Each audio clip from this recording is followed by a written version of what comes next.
Discussion کا آغاز کیا تھا کہ وہ اعمال جو رزق میں برکت کا سبب بنتے ہیں. بہت سے اور اعمال کی ہم پہلے بات کر چکے ہیں. آج ہم جس عمل کی بات کریں گے جس کے بارے میں اللہ اور اللہ کے رسول صلی اللہ علیہ وسلم نے فرمایا کہ جو شخص بھی وہ کام کرے گا اللہ تعالیٰ اس کے رزق میں برکت عطا فرمائے گا، اور وہ عمل ہے اللہ کی راہ میں خرچ کرنا، یعنی صدقہ کرنا. ایک خرچ کرنا وہ ہوتا ہے جو کہ فرائض میں سے ہیں، جو لازمی طور پہ خرچ کرنا ہے. جیسے مرد کے اوپر فرض ہوتا ہے کہ اپنے اہل و عیال کے اوپر خرچ کرنا اس کے فرائض میں سے ہے، اور اسی طرح زکوٰۃ اگر ادا کرنی ہے تو زکوٰۃ فرائض میں سے ہے. یہاں پر ہم بات کریں گے جو نفلی صدقات ہیں کہ اللہ کی راہ میں خرچ کرنا، جو ضرورت مند لوگ ہیں، جو پریشان ہیں، جو مشکل میں ہیں، کوئی بیمار ہے، کسی قسم کی بھی مشکل میں ہے، مساکین پہ جو مال ان پہ خرچ کیا جاتا ہے جو نفلی صدقے میں آتا ہے، اس کے بارے میں اللہ سبحانہ تعالیٰ نے کیا فرمایا؟ من ذا الذی یقرض اللہ قرضا حسنا فیضاعفہ لہ اضعافا کثیرا. اللہ تعالیٰ نے قرآن میں فرمایا کہ سورہ بقرہ کی آیت ہے کہ کون ہے جو اللہ سبحانہ تعالیٰ کو قرض حسنہ دے. اب قرض حسنہ کیا ہے؟ قرض ہم اللہ کو تو قرض دے نہیں سکتے، کیونکہ قرض تو ہم اس صورت میں دیں گے نا کہ جو ہماری چیز ہم کسی کو دیں. مال تو ہمارا ہے ہی نہیں، جو چیز ہماری ہے ہی نہیں ہم قرض میں کیسے دے سکتے ہیں؟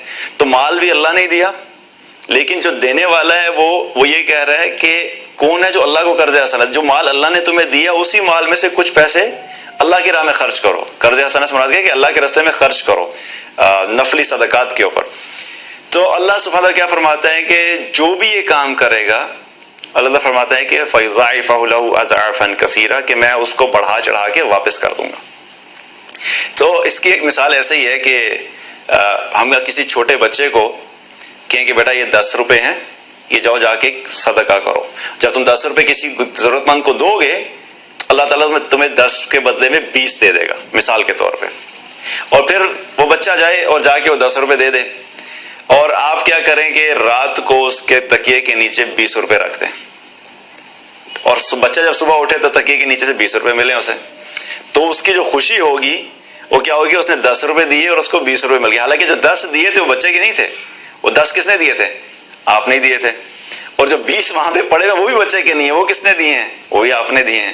تو دونوں صورتوں میں بچے کا اپنا کچھ بھی نہیں تھا، لیکن آپ نے اس کو انکریج کرنے کے لیے کہا کہ مال بھی آپ ہی نے دیا، اور اس کو صدقہ دینے کے بعد جو ریٹرن تھا وہ بھی آپ نے شو کر دیا. اسی طریقے سے اللہ سبحانہ و تعالیٰ نے جو مال جو دیا وہ بھی اللہ کا ہی دیا ہوا ہے، اور پھر اللہ ہی ہمیں کہہ رہا ہے کہ تم اللہ کے راستے میں خرچ کرو، میں بڑھا چڑھا کے واپس کروں گا. پھر جب ہم خرچ کرتے ہیں تو اللہ تعالیٰ بڑھا چڑھا کے واپس بھی ہمیں کر دیتا ہے. تو یہ اللہ سبحانہ قرآن میں فرمایا کہ مال جو بھی اللہ کے راستے میں خرچ کیا جائے گا اس کا کبھی نہیں ہوگا، کم نہیں ہوگا، اس کو اللہ تعالیٰ بڑھا چڑھا کے دنیا میں بھی واپس کرے گا اور آخرت میں بھی اس کا اجر عطا فرمائے گا. ایک حدیث ہے، آپ صلی اللہ علیہ وسلم نے فرمایا، بخاری اور مسلم کی روایت ہے، اس حدیث کا مفہوم ہے کہ صبح کے وقت 2 فرشتے زمین پر اترتے ہیں، اور ایک فرشتہ یہ دعا کرتا ہے کہ اللہ جو خرچ کر رہا ہے اس کو اس کا اجر عطا کر، اس کو بدلہ عطا کر. یعنی جو اللہ کے راستے میں مال خرچ کر رہا ہے اس کے لیے فرشتہ دعا کرتا ہے کہ اللہ اس کے مال کو اور بڑھا دے. خرچ کرنے والے کے لیے فرشتہ دعا کر رہا ہے. اور پھر دوسرا فرشتہ جو ہے وہ یہ دعا کرتا ہے کہ یا اللہ جس نے مال کو روکا تو اس کے حصے میں ہلاکت لکھ دے. ایک فرشتہ اللہ کے مال راہ میں مال خرچ کرنے والے کے لیے دعا کرتا ہے، اور دوسرا فرشتہ اس شخص کے لیے بد دعا کرتا ہے کہ جو خرچ نہیں کر رہا اس کے لیے ہلاکت لکھ دے. تو آپ سوچئے کہ جو مال اللہ نے دیا ہے اس کو خرچ کرنے والے کے لیے فرشتے کی دعا، اور نہ خرچ کرنے والے کے لیے کتنی ہلاکت ہے کہ جس کے لیے فرشتہ دعا کرے کہ اس کو ہلاک فرمائے. تو اللہ کے راستے میں مال کو خرچ کرنا ہمارے مال کو بڑھاتا ہی ہے. اسی طریقے سے بخاری و مسلم کی ایک اور روایت ہے جس میں حدیث قدسی ہے، جس میں اللہ سبحانہ وتعالی نے کیا فرمایا؟ آپ صلی اللہ علیہ وسلم نے فرمایا کہ اللہ تعالیٰ فرماتا ہے انفق یا ابن آدم ينفق علیک، اے ابن آدم تم خرچ کرو، تم پہ خرچ کیا جائے گا. کہ تم لوگوں پہ خرچ کرو، اللہ تعالیٰ یہاں پہ کیا کمٹمنٹ دے رہے کہ تم لوگوں پہ خرچ کرو، اللہ تعالیٰ کہتا ہے تم پہ میں خرچ کروں گا. تو اس کی ایگزامپل ایسے ہی ہے کہ آپ کے پاس کچھ ایک مال ہے، کچھ مال کا کچھ حصہ ہے، ایک سرٹن کیپیسٹی ہے جو ہم اپنے پاس مال کی رکھ سکتے ہیں. اس سے زیادہ جو ضرورت سے زائد مال ہوتا ہے وہ ہمارے اپنے لیے نہیں ہوتا، ٹھیک ہے. اب آپ اگر اس کو اکٹھا بھی کرنا چلیں اس میں کوئی ممانعت نہیں ہے کہ آپ سیونگ نہیں کر سکتے، سیونگ بھی کی جا سکتی ہے، لیکن کتنی کریں گے؟ کرتے کرتے کرتے آپ ہزاروں لاکھوں سے کروڑوں سے لوگ ارب پتی بھی بن جاتے ہیں. لیکن کیا ہوتا ہے کہ آپ نے گلاس لیا، گلاس میں پانی بھرا، اب اس میں آپ مزید پانی ڈالیں گے تو کیا ہوگا؟ وہ پانی باہر گرے گا. جو پانی باہر گر رہا ہے وہ کسی کے کام کا ہے؟ وہ کسی کے کام کا نہیں ہے. لیکن جو پانی گلاس میں ہے وہ یوزیبل ہے، وہ استعمال کیا جاتا ہے. آپ اگر کسی کو دے دیں گے تو جب پانی پیا جائے گا تو گلاس میں جگہ خالی ہو جائے گی، تو کیا ہوگا؟ پھر آپ اس میں اور پانی بھر سکتے ہیں. پھر آپ دیں گے، پھر خالی ہوگا، پھر اس میں اور پانی بھرا جا سکے گا. تو اسی طریقے سے جتنا مال اللہ نے ہمیں دیا ہے، جتنا ہم خرچ کرتے چلے جائیں گے، اللہ تعالیٰ اس کو دوبارہ بھرتا چلا جائے گا، دوبارہ ہمیں واپس کرتا چلا جائے گا. اور اللہ تعالیٰ مال دیا ہوا مال کبھی بھی اپنے پاس نہیں رکھتا، وہ واپس کر دیتا ہے. تو یہ یقین رکھنا چاہیے. ایک اور اسی طرح روایت ہے، ایک حدیث ہے، صحیح مسلم کی روایت ہے، جس میں آپ صلی اللہ علیہ وسلم نے فرمایا ما نقصت صدقۃ من مال، کہ صدقہ جو دیا جاتا ہے وہ کبھی بھی مال کو نہیں گھٹاتا. جو مال خرچ کیا جاتا ہے صدقے کے طور پہ، کبھی بھی اس سے مال گھٹایا نہیں جاتا. آج ہمیں دیکھنے میں کیا لگتا ہے جب ہم کہتے ہیں جی مال خرچ کرو اللہ کے راستے میں، تو فزیکلی میں کیا نظر آ رہا ہوتا ہے کہ ہم نے اگر 1000 روپیہ دیا تو ہمارے پاس اگر 10,000 روپیہ پڑا تھا تو 10,000 روپے سے 1,000 روپیہ کم ہو گیا. تو کیا ہو گیا؟ ہمیں دیکھنے میں کیا لگتا ہے کہ وہ ہمارا مال گھٹ گیا ہے، کم ہو گیا ہے. لیکن حقیقت میں کیا ہوتا ہے کہ وہ 1,000 کم نہیں ہو رہا تھا، وہ 1,000 اللہ سبحانہ تعالیٰ ملٹیپلائی کر کے آپ کو آگے کہیں پہ اور دوبارہ واپس کرے گا، اور پھر یہاں پہ بھی واپس کرے گا اور آخرت میں بھی واپس کرے گا. تو آپ صلی اللہ علیہ وسلم نے کیا فرمایا کہ صدقہ کبھی بھی مال کو گھٹاتا نہیں ہے. تو اس کو یقین رکھیں کہ جب خرچ کریں گے تو مال ہمیں واپس مل جائے گا. حضرت عثمان رضی اللہ عنہ اپنی سخاوت کی وجہ سے مشہور تھے، اور ایسی سچویشنز کے اندر انہوں نے مسلمانوں کی مدد کی کہ جہاں پر واقعی مال کے ہونے کی ہمیں اہمیت کا پتہ لگتا ہے، اور پھر ساتھ ساتھ سخاوت کی اہمیت کا پتہ لگتا ہے. کیونکہ کئی دفعہ ایسا ہوتا ہے کہ بہت سے لوگ ہوتے ہیں جن کے پاس مال ہوتا ہے لیکن وہ سخی نہیں ہوتے، اور کچھ ایسے ہوتے ہیں جو سخی ہوتے ہیں ان کے پاس مال نہیں ہوتا. اور اگر کوئی ایسا شخص ہو جس کے پاس مال بھی ہو اور سخی ہو تو سبحان اللہ، نور علی نور، اللہ کی طرف سے تو بہت بڑی رحمت ہے. جب مسلمان ہجرت کر کے مدینہ پہنچے تو پہلی مشکل جو شروع کی مشکلات تھیں ان میں سے ایک مشکل کیا تھی؟ وہاں پہ پانی پینے کا مسئلہ تھا. اور پانی پینے کا مسئلہ کیا تھا؟ جو میٹھا پانی تھا وہ کنواں تھا وہاں پر، ایک روایت میں آتا ہے کہ یہودی کے پاس تھا. تو آپ صلی اللہ علیہ وسلم نے کہا کہ جو شخص بھی کون ہے جو اس کنویں کو خریدے گا اور اللہ کے راستے میں وقف کرے گا. تو عثمان رضی اللہ عنہ اٹھے اور جا کر اس کنویں کو خریدا 35,000 درہم میں. 35,000 درہم آج کے اعتبار سے اگر آج کے 35,000 درہم لگائیں تو کتنے بنتے ہیں؟ تقریباً 13-14 لاکھ روپیہ بنتا ہے کنورژن اگر کریں ہم پاک رومی میں. لیکن اس وقت کے 35,000 درہم کا مطلب ہے کہ آج کے حساب سے وہ کروڑوں روپیہ بنتا ہے، لاکھوں نہیں کروڑوں روپیہ بنتا ہے.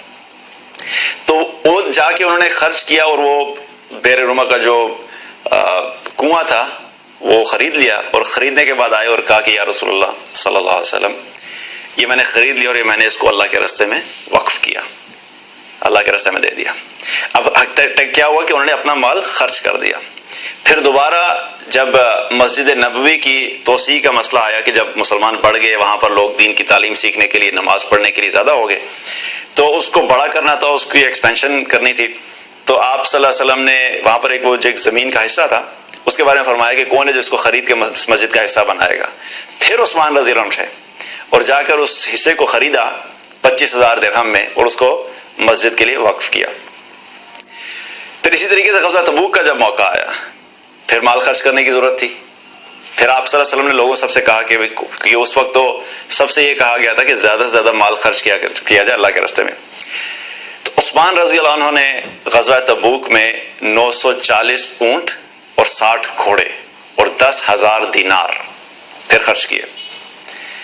تو مقصد بتانے کا کیا ہے کہ جتنا وہ خرچ کرتے چلے جاتے تھے اللہ بڑھا چڑھا کے ان کو واپس کرتا جاتا تھا. وہ پھر خرچ کرتے تھے پھر اللہ دے دیتا تھا. اور یہ میں بات جو ہے وہ 100 200 ہزاروں کی بات نہیں کر رہا، میں کروڑوں روپوں کی بات کر رہا ہوں جو اللہ کے دین پہ لگائے. بہت ہمت چاہیے ہوتی ہے. آج ہمیں اگر اللہ کی خاطر جو ہے نا 1,000 2,000 5,000 خرچ کرنا پڑ جائے نا تو وہ کیلکولیٹر ہمارے کھل جاتے ہیں. لیکن انہوں نے کروڑوں کے حساب سے لگایا اللہ کے دین میں، لیکن وہ کیا ہوئے؟ فقیر نہیں ہوئے. اللہ نے مزید بڑھا کے دے دیا. تو اس چیز کے اوپر یقین رکھنا کہ اللہ سبحانہ تعالیٰ مال کو بڑھاتا ہی ہے, صدقہ کرنے سے مال بڑھتا ہی ہے, کبھی کم نہیں ہوتا. اور ایک چیز اور یاد رکھیے کہ جو اللہ سبحانہ تعالیٰ مال دیکھتا ہے نا, وہ اللہ تعالیٰ مقدار نہیں دیکھتا. ہم اکثر اس میں ہوتے ہیں کہ میرے پاس تو جب تک لاکھوں روپیہ نہیں آئے گا تو میں خرچ کیسے کروں, میں تو خود ضرورت مند ہوں. اگر یہ مقدار اللہ سبحانہ تعالیٰ یہ قانون رکھ دیتا نا مقدار کا, تو پھر تو غریب کے لیے صدقہ کرنا امپاسبل تھا, کیونکہ غریب تو بیچارے خود اپنی مشکل سے گزر بسر کر رہے ہوتے ہیں. پھر تو صرف امیر لوگ جن کے پاس لاکھوں روپیہ وہی خرچ کر سکتے تھے. اللہ تعالیٰ پرسنٹیج کو دیکھتا ہے کہ کتنا فیصد مال اللہ کی راہ میں خرچ کیا گیا. میں آپ کو اگزامپل سے سمجھاتا ہوں. ایک شخص ہے جس کی تنخواہ ہے 10,000 روپے, 10,000 روپے مہینے کے.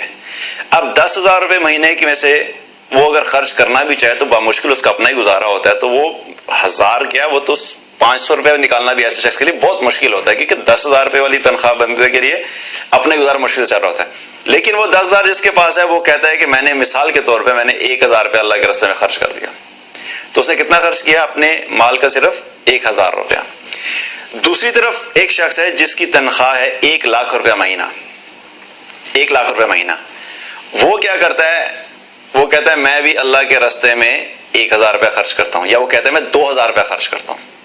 ٹھیک ہے, 2,000 روپیہ خرچ. اب جس نے 1,000 خرچ کیا ہے, 2,000 خرچ کیا, کون سی بڑی ویلیو ہے؟ 1,000 اور 2,000؟ 2,000. سو 2,000 بڑی ویلیو ہے. تو اس ہمیں دیکھنے میں کیا لگ رہا ہے کہ جو اللہ کے راستے میں اس نے 2,000 خرچ, اس نے زیادہ پیسے خرچ کیے, زیادہ مال اللہ کے راستے میں خرچ کیا. لیکن اللہ کے نزدیک کس کے مال کی ویلیو زیادہ ہے؟ 1,000 روپے والے کی. کیوں؟ کیونکہ 10,000 روپے میں سے 1,000 روپے خرچ کرنے کا مطلب کیا ہے کہ اس شخص نے اپنے مال کا 10% اللہ کے راستے میں خرچ کیا. اور جو شخص 1,00,000 روپے میں سے 2,000 روپیہ دے رہا ہے, اس نے اللہ کے راستے میں صرف 2% اپنے مال کا خرچ کیا. تو اللہ سبحانہ تعالیٰ پرسنٹیج دیکھتا ہے کہ اپنے مال کا کون شخص کتنا مال کتنا فیصد اللہ کی راہ میں خرچ کر رہا ہے. تو یہ غریب شخص جس نے ظاہری طور پہ مال کم خرچ کیا, اللہ کے ہاں اس کی زیادہ ویلیو ہے ایز کمپیئر ٹو کہ جس کا مال بہت زیادہ تھا لیکن اس نے اپنی انکم کا پرسنٹیج جو ہے وہ کم خرچ کیا. تو یہ قانون اتنا خوبصورت ہے کہ اس قانون کے تحت غریب سے غریب اور امیر سے امیر اپنی استطاعت کے مطابق اجر لے سکتا ہے. اسی طریقے سے دیکھا جائے تو غزوہ تبوک پہ جب سچویشن تھی, سب نے مال جب خرچ کیا, تو ابو بکر رضی اللہ عنہ بھی مال لے کر آئے تھے, عمر رضی اللہ عنہ بھی مال لے کر آئے تھے. عمر رضی اللہ عنہ کیا فرماتے ہیں کہ میرے پاس اس وقت مال کی وسعت تھی, تو مجھے یقین تھا کہ آج میں ابو بکر سے آگے نکل جاؤں گا. مال لے کے آگے وہ بڑے خوشی خوشی پہنچے کہ یہ یا رسول اللہ میری طرف سے یہ مال. تو ابو بکر رضی اللہ عنہ انہوں نے بھی مال دے دیا. جب آپ سے پوچھا عمر رضی اللہ عنہ سے کہ پیچھے کتنا چھوڑ کے آئے ہو, انہوں نے کہا یا رسول اللہ جتنا میں لے کے آیا اتنا ہی پیچھے چھوڑ کے آیا, یعنی 50%, اپنے مال کا نصف 50% دیا. ابو بکر رضی اللہ عنہ سے پوچھا ابو بکر پیچھے کیا چھوڑا ہے, تو انہوں نے کہا یا رسول اللہ پیچھے اللہ اور اللہ کے رسول کو چھوڑ کے آیا ہوں, سارے ہی دے دیا 100%. تو اب ویلیو وائز مقدار کے اعتبار سے میرے علم میں نہیں ہے کہ مقدار کس کی زیادہ تھی, لیکن یہ چیز تو شور ہے کہ ابو بکر رضی اللہ عنہ کا مقام اس مال کے اعتبار سے, اس صدقے کے اعتبار سے اس لیے بڑھ گیا کیونکہ انہوں نے سارے کا سارا مال اللہ کی راہ میں خرچ کیا. اب اگر وہ مقدار میں عمر رضی اللہ عنہ کے مال سے کم بھی ہوگا پھر بھی اللہ کے ہاں وہ زیادہ محبوب ہے, کیونکہ ہم نے کیا بات کی کہ پرسنٹیج یہ کاؤنٹ کرتی ہے, کوانٹٹی کاؤنٹ نہیں کرتی. تو جو بھی اللہ آپ کو مال دے اس کا ایک خاص فیصد اللہ کے راہ میں خرچ کرنے کیا کرو. آپ ایسے سمجھ لو کہ جیسے اللہ کے ساتھ ایک کمیٹی ڈال لو, جیسے ہم ایک کمیٹی ڈالتے ہیں نا ہر مہینے کی, کہ بس کمیٹی ڈالی, اور کمیٹی ڈالنے کا مطلب کیا ہوتا ہے کہ جو پیسے ہم دے رہے ہوتے ہیں ہمیں یقین ہوتا ہے کہ وہ ایک جگہ پہ جمع ہو رہے ہیں اور جب ہمارا نمبر آئے گا ہمیں مل جائیں گے. اسی طرح اللہ سبحانہ تعالیٰ کے ساتھ ایک کمیٹی ڈال لو کہ ہر مہینے اللہ کے راستے میں ایک خاص کم سے کم مقدار ضرور نکالا کرو, اور اس یقین کے ساتھ نکالا کرو یہ کمیٹی ڈالیے, یہ انشاءاللہ اللہ تعالیٰ اس کا بدلہ ہمیں دنیا میں بھی دے گا اور آخرت میں بھی دے گا, یہ ضائع نہیں ہو رہا. ہمیں یوں لگتا ہے کہ شاید ہم مال جو نکالتے ہیں ضائع, اصل میں یہی مال ہے جو ہمارے کام آئے گا دنیا میں بھی اور آخرت میں بھی. جو تو خرچ کر دیا وہ ضائع ہو گیا, جو ہم نے اپنے اوپر خرچ کر دیا, کھا کے لگا لیا, کپڑے خرید لیے اور ضائع ہو گیا, وہ ختم ہو گیا. لیکن جو صدقہ ہے یہ کبھی ختم نہیں ہوتی. حقیقت میں ہم اللہ کے ساتھ کمیٹی ڈالیں جس کا ہمیں جو ہمیں دنیا میں بھی فائدہ دے گی اور آخرت میں بھی نظر آئے گا کہ ہم نے اللہ کے ساتھ کی مال اللہ کے راہ میں جو مال خرچ کیا تھا. اور سب سے بڑی بات کیا ہے کہ یقین سے عمل کیا کرو, یقین. کیونکہ اکثر یہ ہوتا ہے کہ ہم سوچ میں پڑ جاتے ہیں یار پتہ نہیں دوں گا تو واپس نہ آئے تو پھر کی ہوسی، مطلب ٹینشن شروع ہوتی ہے نا، دے دیا اور واپس نہ آیا تو پھر کیا ہوگا، کیونکہ انسانی فطرت ہے، کمزور ہیں ہم لوگ. تو یہ یقین رکھو، کیونکہ یہ کہنے والا میں نہیں ہوں، مطلب ایک بندہ آپ کو کہنے یار یہ کر دو تو کوئی فرق نہیں پڑتا، ہو سکتا ہے نہ ہی ہے، لیکن جب اللہ نے کہا ہے فَيُضَاعِفَهُ لَهُ أَضْعَافًا كَثِيرًا کہ میں بڑھا چڑھا کے واپس کروں گا، تو یہ گارنٹی اور کمٹمنٹ اللہ کی طرف سے آ رہی ہے، کسی انسان کی. اور پھر رسول اللہ صلی اللہ علیہ وسلم نے جو فرمایا کہ صدقہ جو ہے کبھی مال کو نہیں گھٹاتا، تو یہ گارنٹی کس سے آ رہی ہے؟ رسول اللہ صلی اللہ علیہ وسلم کی طرف سے آ رہی ہے. اور جس چیز کے اوپر گارنٹی اللہ اور اللہ کے رسول کی ہو اس کو آنکھیں بند کر کے کر لیا کرو، آنکھیں بند کر کے کر لیا کرو کہ انشاءاللہ ہوگا ہی ہوگا، اس میں کوئی ایبسولوٹلی کوئی شک کی بات ہی نہیں ہے. تو یقین سے جب کریں گے تو انشاءاللہ اللہ تعالیٰ ہمیں دنیا میں بھی اس کا فائدہ عطا فرمائے گا اور آخرت میں بھی فائدہ عطا فرمائے گا. اور یہ رزق ہمارا چونکہ ایسا مسئلہ ہے کہ ہماری دنیا کی ضرورت ہے، اور اس میں برکت کے لیے دعا کرنا، کوشش کرنا کوئی غلط بات نہیں ہے. حلال طریقے سے اگر ہے اللہ تعالیٰ رہے کو حلال طریقے سے وسعت عطا فرمائے، اس میں کوئی غلط بات نہیں ہے، اور اس کے لیے کوشش کرنا بالکل ہمارے دین کا حصہ ہے. تو خرچ کریں، اللہ تعالیٰ ہمیں جو ہے دنیا میں بھی عطا کرے گا اور آخرت میں بھی عطا کرے گا. اللہ سبحانہ وتعالیٰ ہم سب کو رزق حلال عطا فرمائے، وسعت کے ساتھ عطا فرمائے.